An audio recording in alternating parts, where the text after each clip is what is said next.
मांडव्य ऋषि के आश्रम में आ गए और कुछ सामान था उनके आश्रम में रख गए। तब उस लोगों ने मांडव्य ऋषि को चोर समझ के राजा के पास ले गए और मांडव्य ऋषि को सूली पर चढ़ा दिया। परंतु मांडव्य ऋषि ने अपने योग बल से अपने प्राणों को अपने बस में करके रखा। तब इधर राजा देखने के लिए आया, देखा तभी भी मांडव्य ऋषि बिल्कुल जिंदे हैं, सूली पर टके हुए हैं। तब राजा ने मांडव्य ऋषि को सूली से नीचे उतारा, उनसे क्षमा याचना की। तो मांडव्य ऋषि कहते हैं, प्रभु आपने मुझे ये किसकी सजा दी है? सीधे यमलोक में जाते हैं और यमराज जी से यह प्रश्न करते हैं। तब यमराज जी कहते हैं, तुमने बचपन में एक कीड़े के शरीर में कांटे चुभो दिए थे, उसी कारण तुम्हें आज यह दंड मिला है। तब मांडव्य ऋषि क्रोध में आ गए और तभी उन्होंने हाथ में जल लेकर के कहा कि मैं आज से श्राप देता हूँ, 5 वर्ष तक के किसी भी बालक को पाप नहीं होगा। उसी कारण आज तुम दासी पुत्र हो, परंतु भगवान के प्रिय भी हो।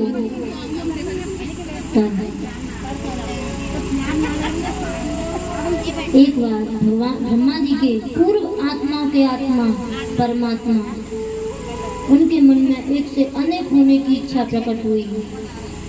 तब उनकी नाभि कमल से ब्रह्मा जी का प्रादुर्भाव हुआ। जब ब्रह्मा जी ने तपस्या की और ब्रह्मा जी ने सनक सनंदन सनातन सनत कुमार इन चारों निर्मल ऋषि को उत्पन्न किया और उनसे कहा कि तुम जाकर के सृष्टि रचो। तब उन्होंने मना कर दिया कि पिताजी हम सृष्टि नहीं रचेंगे, हम तो हरि का भजन करेंगे। तभी ब्रह्मा जी क्रोध में आ गए और क्रोध के कारण उनके बाहों के बीच में से नील और लोहित का जन्म हुआ और वह जन्म लेते ही रोने लगा और कहता है कि तुम मुझे मेरा नाम बताओ और मुझे रहने के लिए स्थान दो। तब ब्रह्मा जी कहते हैं, पहले तुम रोना बंद करो, तब मैं तुम्हें नाम बताऊं। तब कहते हैं, तुम जन्म लेते ही रोने लगे हो, इसीलिए तुम्हारा नाम रुद्र होगा। आकाश वायु अग्नि इनमें तुम्हारा स्थान होगा। उमा अंबिका आदि तुम्हारी 11 रुद्राणियां होंगी। तब जाकर के शंकर तुम सृष्टि रचो। तब भगवान शंकर ने सृष्टि रचना प्रारंभ किया और सृष्टि भी ऐसी अजब रची जो आज तक किसी ने रची नहीं हो। तुलसीदास बाबा कहते हैं, को मुखहीन विपुल मुख का,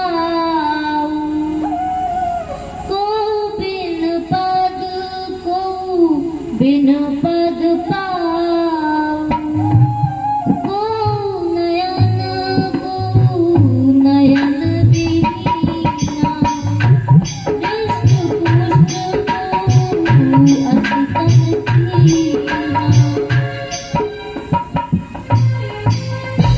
सृष्टि भी ऐसी रची आज तक किसी ने रची नहीं हो। किसी के हजारों हाथ हैं तो किसी का एक हाथ भी नहीं, और किसी के हजारों मुख हैं, किसी का मुख नहीं, किसी के पैर हो तो किसी के पैर ही नहीं। तब पूरी प्रजा उनकी सृष्टि का भक्षण करने लगी। तब ब्रह्मा जी ने कहा कि हे शंकर, तुम जाकर के पहले हरि का भजन करो, बाद में सृष्टि रचना। तब वह ब्रह्मा जी की बात को मान करके हरि के भजन में लग गए। तब ब्रह्मा जी ने पुनः सृष्टि रची और 10 पुत्र उत्पन्न किए, जिसमें उनकी गोदी से नारद जी प्रकट हुए और कर्दम जी उनकी छाया से प्रकट हुए। तब उन्होंने कहा कि हे कर्दम जी, तुम जाकर के सृष्टि रचो। तो कर्दम जी भी मना कर देते हैं कि मैं पहले हरि का भजन करूंगा, बाद में सृष्टि रचूंगा। के बाद में एक दिन ब्रह्मा जी अपनी पुत्री सरस्वती को देख करके कामासक्त में मतवाले हो जाते हैं। तब ऋषि मुनि उन्हें बहुत समझाते हैं। तब ब्रह्मा जी को बहुत ही दुख होता है और उनके शरीर के 2 टुकड़े हो जाते हैं। तब उनके शरीर से एक स्त्री पुरुष का जोड़ा प्रकट होता है। जो पुरुष होता है वह स्वयंभू मनु और जो पत्नी होती है उसका नाम शत्रुपा होता है। तब वह दोनों ब्रह्मा जी की स्तुति गाते हैं कि हे प्रभु, आप तो समस्त जीवों के दाता हैं, हम आपको बार बार प्रणाम करते हैं, इसलिए हम आपकी किस प्रकार सेवा करें।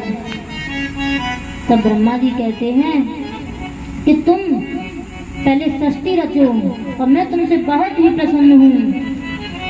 तो स्वयं मनु कहते हैं कि प्रभु, हम सृष्टि तो रचेंगे परंतु हमारी प्रजा को रहने के लिए स्थान दो। तभी ब्रह्मा जी सोच में पड़ जाते हैं कि पृथ्वी तो इस समय में रसातल में है, तो मैं इन्हें कहाँ स्थान दूं।